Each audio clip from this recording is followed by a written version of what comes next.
And just like that, we're back. Welcome back, welcome back, welcome back. Well, we're here. I'm back because, and just like that, the show has decided to torture us for yet another season, which is now season 3, episode 1. And because somehow I've made this channel all about Sex in the City and just like that, I have come to the conclusion that though it pains me to watch the show, I'm going to give it my review because it insists to continuously torture us. So we need to share in the pain together. And if that doesn't give you an indication how I feel about the show, well, wait for it because it's coming. I'm going to do a rapid fire because listen, I could not stand watching this episode. I gave it my best. I said maybe for this season, they would have listened to everyone who hate watched it over the year that has been on hiatus and everyone that was complaining other than me online, the fans mostly, and people who've never seen the show didn't understand what was going on. Okay, great. I'm here to tell you, no, it didn't. Not for at least this episode. I did go in with minimal hope. I did see the trailer. The trailer did garner 2.5 million views. I don't know if all those people actually saw the first episode. I just know that I haven't seen a lot of people reviewing the first episode. And when I say a lot, I mean, before it was like running the gambit, like everybody was reviewing it. And if I saw 10 reviews, that was a lot. So I'm dipping my toe in. I'm back. I have not been completely away. I am working on my other channel, Timeless New York City. And I knew that when I saw the promo for this thing, I was going to come back to this channel because this is where I speak more live to all the 151 people that listen to me, fans, or I could say subs. And we're going to go through it. I didn't want to. I had to watch it twice. First time I needed to let the shock and bleh out of it, and then I had to watch it again to see how I was going to formulate this video. And I have no formula because it's just I've come to the realization that they have no formula. I think that I suspect that this is more of a satire for them because of some of the things that they were talking about in the show. And I realized that this could be just something that they're doing just to have fun. They really don't care about the past, the characters, the whole, series of Sex and the Cities and the 2 movies, and they don't care. They're just plugging and playing. They're having fun. They don't care what anybody says. So you know what? It is what it is. We've lost the love for the characters. We've lost the love for the show. And at this point, people are just watching to see how far down the rabbit hole they can go. And apparently there is no end.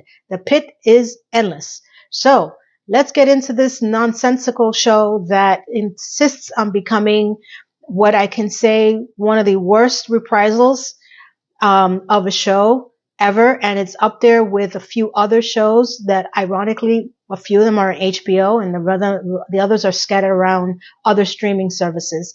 But this one was a very beloved show, and now people don't give a furry rat's behind. So I'm going to try to do it character by character, memory by memory, and I'm going to try to do it as quickly as possible. Let's start off with Charlotte. Charlotte has no storyline in this episode. Done. Nothing whatsoever. It's about her dog. I can't remember what her dog did or was supposed to do or was accused of doing, but it was about her being upset about someone saying something about her dog, about biting a dog, a peanut or something like that. And that was it. There was no context to her story.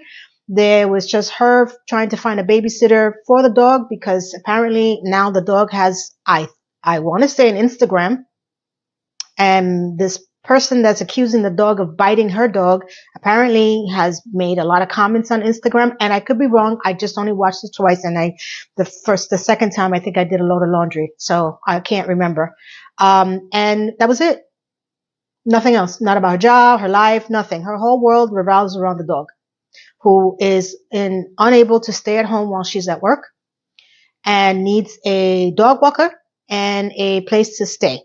Because that was Charlotte's life, because her kids are grown and they don't need her. So she got the dog, and the dog is now the child, and now she can't find someone to watch her child. And that was it. So I can't imagine what was it like on the table read when they were reading the script. They must have just feathered in Charlotte at the last minute while they were trying to figure out how to mess up the rest of the characters. Because this doesn't make any sense to me. Not for a core character, or was a core character. She still looks crazy. She still has that overacting, not a real Charlotte acting persona. So her BFF, Lisa, because Charlotte doesn't have a storyline, I apparently think that Lisa doesn't have a storyline. I don't care what they try to put in my face. Whether she's working at PBS, which, by the way, is one of the 10, I want to say, name-dropping possible sponsorships of this show, because every time I turn around, there was some sort of big name involved in it, and I have to believe that they paid to be on the show. So she's doing a documentary for Black women, unsung Black women heroes or sheroes, and it's nice, but okay. And the biggest name drop they put was Michelle Obama, that they want to put Michelle Obama as part of the unsung hero list. And Lisa's fighting it because she feels like she's been sung to death. The only thing I can tell you that I remember about Lisa is that for some reason she looks, well, her outfit reminds me of Wilma from the Flintstones. She's wearing this big chain, prehistoric thing around her neck for a majority of the show. And I just kept thinking, why does she look like the Flintstones? Like, what is that around her neck? And worse yet, I don't understand why she's at home in the same outfit that she was at the presentation for her documentary, at home with her kids, still wearing the outfit, cooking. Don't you come home and take off your clothes and relax and cook? Why does it have to be that she's like Happy Homemaker from the 1950s with her full-on makeup, glam, Flintstone wearing outfit, cooking Chinese food for her kids and her family? And it just looks so out of place, out of date. Her husband is going for city comptroller. Okay.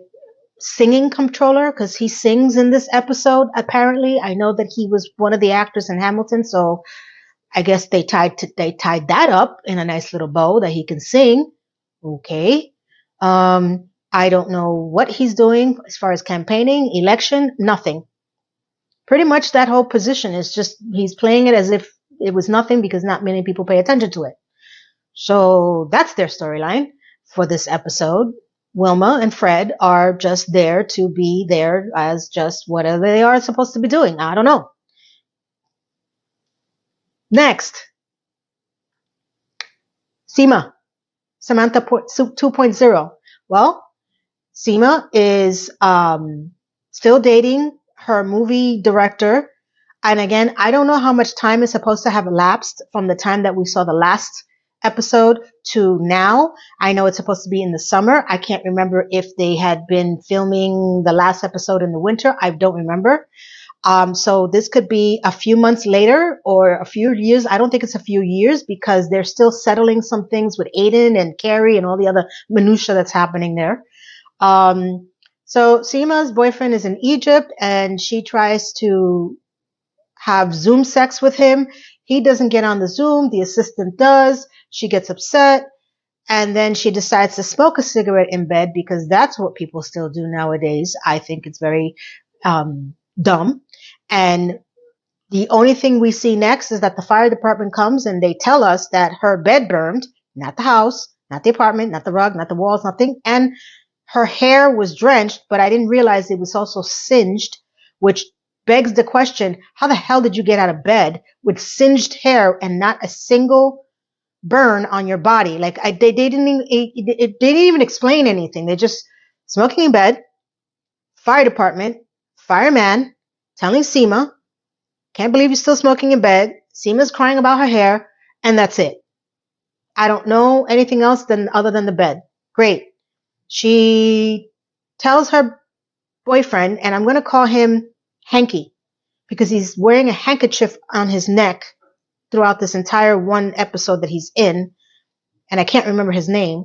So I'm going to call him Hanky. So Mr. Hanky, she tells him that she needs to know that she's loved, so please demand him to come to New York based on the fire that she almost caused herself. He shows up. There's moving men there. furniture placement people, because they're replacing her bed. He comes with a huge bouquet of flowers, which he looks like he just picked up from a funeral home. And they do this whole movie style kiss, which in turn makes the people who are fixing her bed, one of them saying, "Oh my God, this is like a movie." And that's when I realized that this is a satire. They've made the conscious decision to make this show a satire, because the one-liners, the overacting, the whole series is just unrealistic. It's almost like they want to become memes. So he drags her the next day around to take a look at 3 movie sets that he wants to do on some piers that are supposed to be at the end of the world. And this is where it gets even worse. You know, she's going, dragging, kicking, and screaming, almost legitimately. The last pier is the pier that he wants. She turns around and says, "Well, you don't want me." And I'm just paraphrasing because I really don't remember what. The only thing I remember was she says it's over. He says, "I will always love you." And then she says, "That's a great one line, roll the credits," and that's it. And I'm like, oh my God, this is a movie. This is a bad movie. This is like a B movie, like 1950 B movies that they do this on purpose. Roll the credits. Who?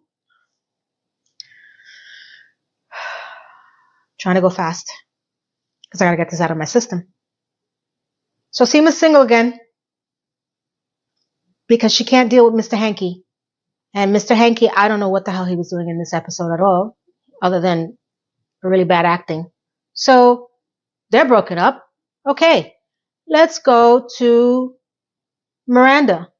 Miranda is single. We know that Che's not coming back. If you didn't know, spoiler alert, she was canceled from the show. Thank God. So her other best friend, the professor, apparently, I don't know if she left the show or she got fired, but she's not coming back either. And they don't make a mention of her. You know, the one person that actually helped Miranda last season to get through her whatever, you know, the only one that took her in is, I don't know, the last time we saw her, she was going into her apartment with that chef. I don't know, maybe he killed her. Maybe they ran away to Fiji. I don't know if they'll even bring her up, but she was there for the entire season. So I would hope that at some point someone's going to say something, you know, offhanded, like, "Oh yeah, she's still in bed with him and she's never getting out." I don't know.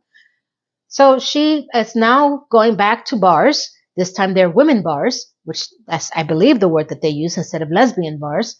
And you see Miranda, Charlotte, and Carrie in the bar. And Miranda's bitching because no woman is going up to her to talk to her, which is remnants of how it was when it was in a Sex and the City. And I don't know why she feels that she still is a woman and she can't go up to a woman to talk to her because she thinks that they should be coming to her, which is what they would say when they were at a bar and they wanted the men to come to her. Like, have you not learned this already? Okay, great. So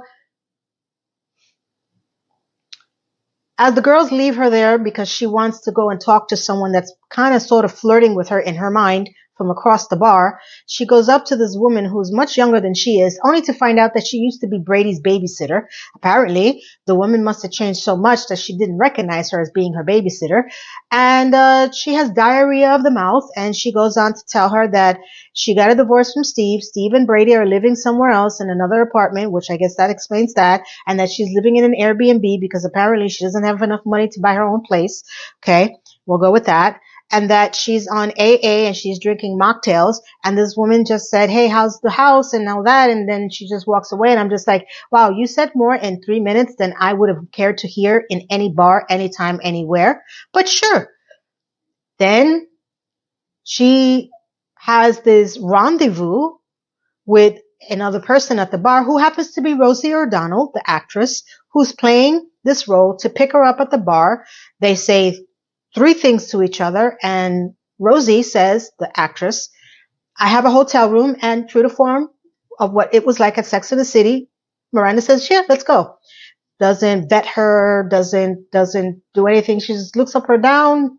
You could tell she questioned it for a minute, and she says, "The hell with it. This is what I'm here for. Okay, let's go to the room." Great. Then next time you see them both in bed, her waking up, and Rosie's looking at her, and she's telling her how wonderful she is, and she's never thought they could be this way, only to find out that she was a virgin. At first I said, okay, I'm not even buying that, but let's pretend that she was a virgin for being with a woman. No, she's a virgin all the way from men and women, and also that she's a nun. Sure. Because this is a satire, it makes sense. She didn't even know that she was a nun, and, you know, this is her first time, and, you know, Miranda gets cringed, only to know later on that Rosie Virgin Mary, because her name is Mary, is pseudo stalking her, like asking her to do very touristy things by texting her. And here goes the name dropping again. Here we go with, I want to say, Tavern on the Green.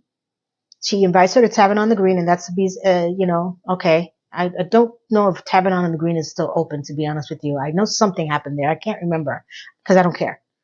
Then she invites her to the M&M store. Another name drop. She tells her to meet her on Times Square. Miranda finally gives in and goes to Times Square. Not any Times Square that I've ever seen. I've never seen a group of people forming a circle and not moving. But it's a fake, you know, they're filming, so it can't be like people are like really are in Times Square, walking around, not stopping.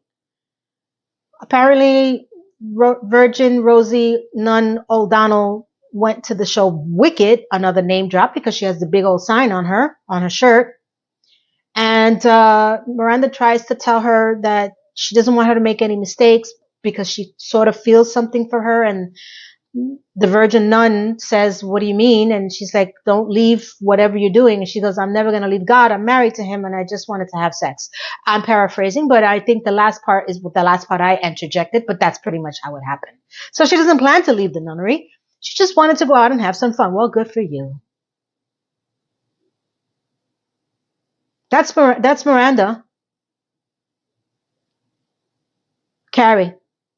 Carrie is in the opening scene what I thought was her original apartment because it had very strong remnants of the original apartment, the structure, the long closet. I was like, did she go back to her apartment? No, she's in her big, you know, Gramercy Park townhouse, which, you know, later on we see how extensive and non-furnitured it is. So again, I don't know the time frame here, but she's writing a postcard to Aiden, who requested not to have any communication. So I guess no communication does not include the good old fashioned snail mail post office. She announces to the girls that she got a postcard from Aiden in the little lesbian bar that they were in. And Miranda tells her it's stupid, you know, in certain terms. And, you know, Charlotte with a wide-eyed and unexpressible face. "Oh, that's great. Yeah, it's better than nothing." Really, literally, that's how she looks. Scary. I don't know what's happening with her and Aiden. I don't know what this 5-year plan was. I can remember that I think I called him Thanos from the MCU because he thought that 5 years was going to go just like that, which in a snap. And apparently there was no communication. So she looks like she's still in her own apartment, but it's bigger. She comes out of the stoop, which still looks like her apartment originally, but bigger. And she heads off to meet with the girls. Great. So just to tap off what is happening to her, she's in denial. And it's not a river in Egypt.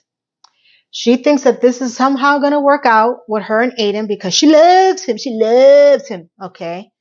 And that it's perfectly sane and normal for a grown man to want to tell someone at their age to wait 5 years with no communication.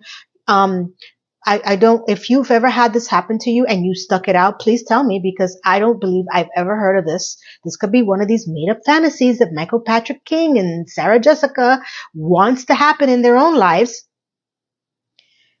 And, he gets, I guess, lonely, and there's a point in the show where if you don't barf, it's only because you walked away or you turned off the television, not realizing what was going on. He calls her at night with a beer in his hand in his truck, which I hope he wasn't driving. I don't know. He wants to have phone sex. And they proceed to have phone faux sex. And he's getting off. And she can't even get the cat off the bed. And she fakes the phone sex, because that's normal. And that's it. That's the biggest conflict that I have.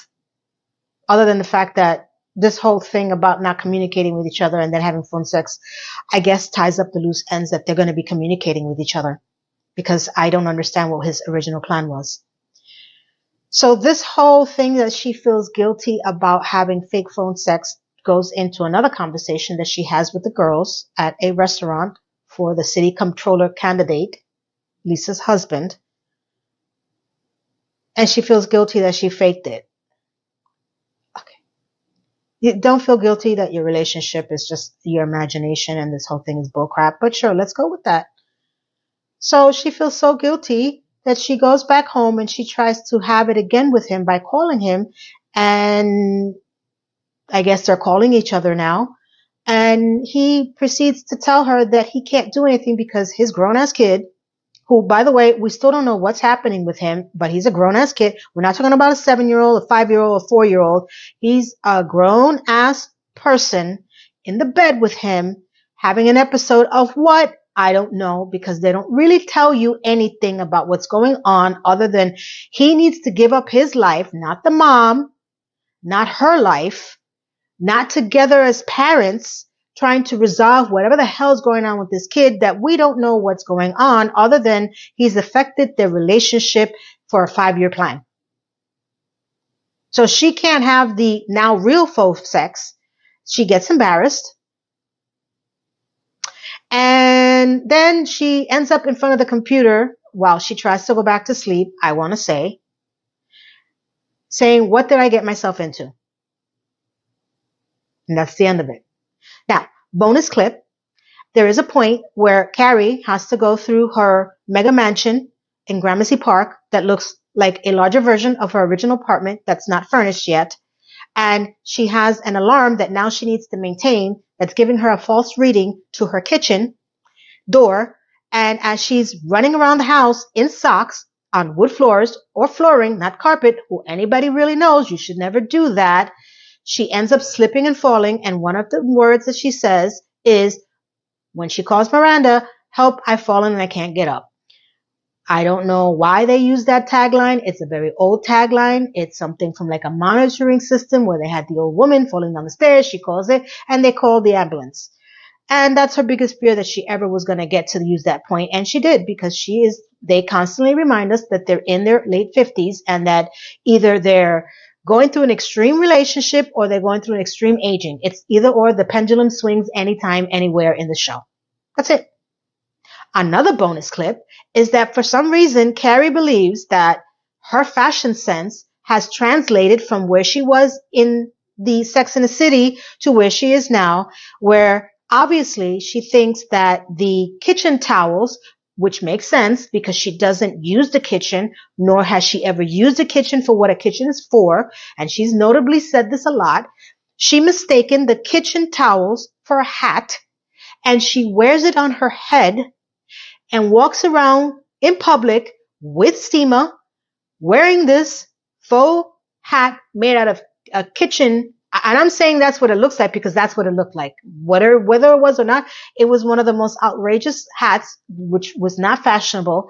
And I just want them to stop making people like this, our age group, look and dress this way, because we don't. Now, there may be a subsection of people who do. I don't know any of them. I am of her age group. I'm in my 50s. I'm going to be 56. So I can understand, but none of my friends talk like this. None of my friends act like this. We don't do any of these things. We don't dress like that. And again, since I don't know all of the people in my age group, I want to believe that maybe there are people like that, but there is no New Yorker that acts that way or looks that way. Not Wilmer, Lisa, or not, the kitchen towelette Scarlett O'Hara wearing hat that she thinks that she's pulling off when she's walking in public. I don't understand why they're doing this. Like, stop. Just stop. Just don't put a hat on her. Just don't. It's not cute. Nobody's wearing it. No one is calling and asking to wear that hat or where to get it. It's just all over the place, this show. I do not know what's going to happen. I saw the preview for the next episode. Steve is back. So I guess the actor from Chicago Fire has been pulled away from the Chicago Fire to go into this fire of a show again. Seema apparently is going to find another beau. apparently, you know, Carrie is going to be attracted to someone else, and Aiden is somehow now back in the picture, and she's visiting him up in the farm. So I don't know if it's what the plan is. I'm here with you. I will try to be more funnier next time, because this show just got me so enraged again and so frustrated that I just like, why are we doing this? There's not even hate watching anymore. People have just given up, and I can't. I just kept saying, I can't watch this show again. And well, you know what? I guess I'll see you next week. I guess I can. Tell me how you felt. Did you watch it? Did you want to watch it? Did you get your furry feelings thinking, oh, this might be hopeful? Did you get disappointed? Because I could tell you that I feel like this show has dug itself into a hole that they're falling and they can't get up. There you go. Roll end credits. Thank you, everyone. I'm back.